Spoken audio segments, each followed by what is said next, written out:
Start. अतः जैसा कि ऊपर अभिकथित है, धारा 14 नैसर्गिक न्याय के सिद्धांतों को अपवर्जित नहीं करती और इसलिए मजिस्ट्रेट को इस मामले में जांच करनी चाहिए। पूर्णविराम। विद्वान मजिस्ट्रेट मात्र बैंक वित्तीय संस्था द्वारा अधिनियम की धारा 14(1) के परंतुक के अधीन फाइल किए गए एक पक्षीय शपथ पत्र के आधार पर कार्यवाही नहीं कर सकते। पूर्णविराम।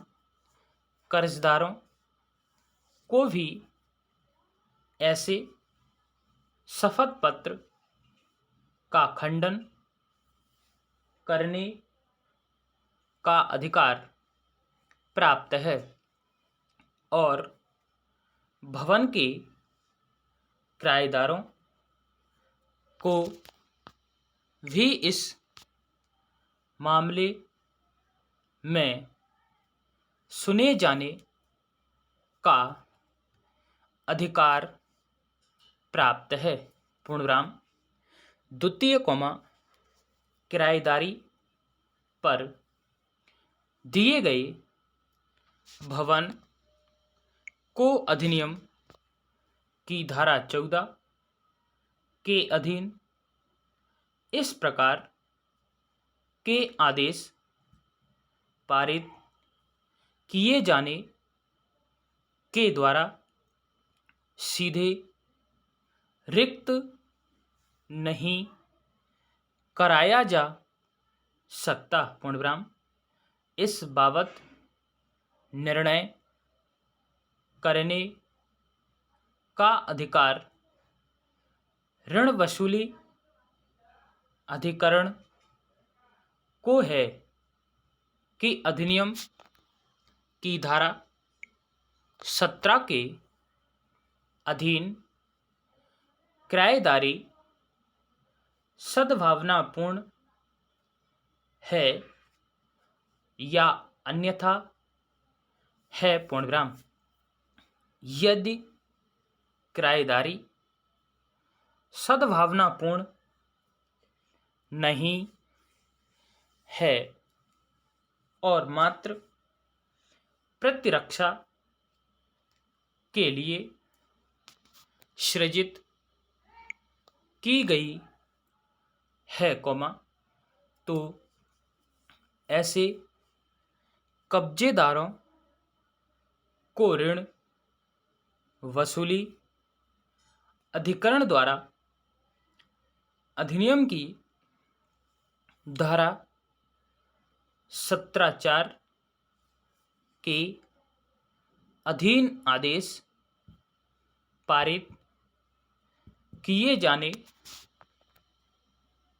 के समय निष्कासित किया जा सकता है, किंतु यदि किराएदारी लंबे समय से और अधिनियम की धारा 13(2) के अधीन नोटिस जारी किए जाने के पहले से विद्यमान है और सद्भावनापूर्ण पाई जाती है, तो ऐसे किराएदारों और पट्टेदारों को राज्य किराया नियंत्रण विधि के अंतर्गत निष्कासन के लिए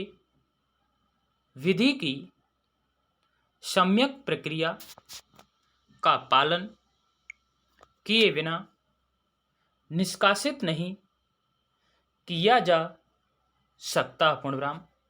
नीलामी क्रेता का दायित्व होगा कि मकान मालिक कर्जदार जिसके विरुद्ध उसने 2002 के सरफेसी अधिनियम के अंतर्गत कार्यवाही आरंभ की है, से अपना धन वसूले जाने के बाबत विधि की ऐसी ही सम्यक प्रक्रिया को अंगीकृत करे। पूर्णविराम।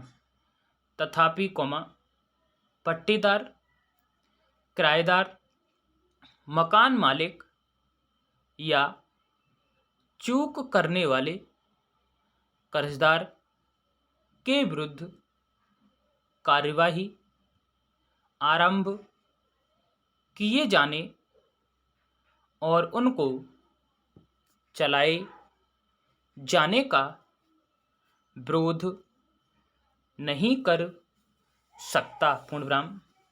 सरफेसी अधिनियम के अंतर्गत नीलामी क्रेता के पक्ष में किराएदारी का अंतःकरण विधिक शक्ति के द्वारा अपने आप होगा और ऋण वसूली अधिकरण बैंक के खाते में सीधे ही किराए के संदाय के लिए निर्देशित कर सकता है। पूर्णविराम।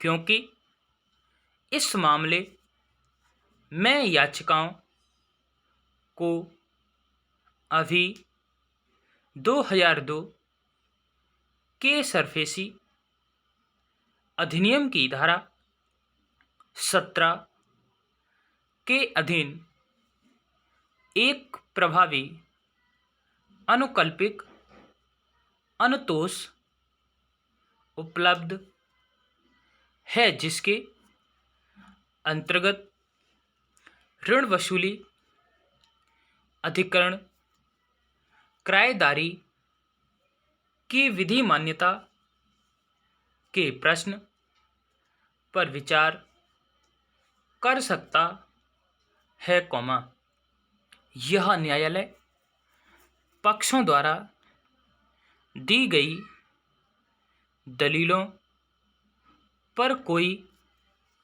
मताभिव्यक्ति नहीं करेगा और इसलिए याचिकाओं को याचियों को इस स्वतंत्रता और निर्देश के साथ निस्तारित किया जाता है कि वे अपने आवेदनों को 2002 के सरफेसी अधिनियम की धारा 17 के अधीन संबद्ध ऋण वसूली अधिकरण के समक्ष आज से 2 सप्ताह की अवधि के भीतर फाइल करें और साथ ही यह निर्देश भी दिया जाता है कि प्रत्यर्थी वित्तीय संस्था 2002 के सरफेसी अधिनियम की धारा 14 के अधीन तारीख 20 मई 2017 के आक्षेपित आदेश के निष्पादन में भवन के उक्त पूर्णविराम स्टॉप। वीडियो अच्छी लगी लाइक शेयर कमेंट करें, सब्सक्राइब करें, बेल आइकन दबाएं जिससे आप तक नोटिफिकेशन पहुंचता रहे। धन्यवाद।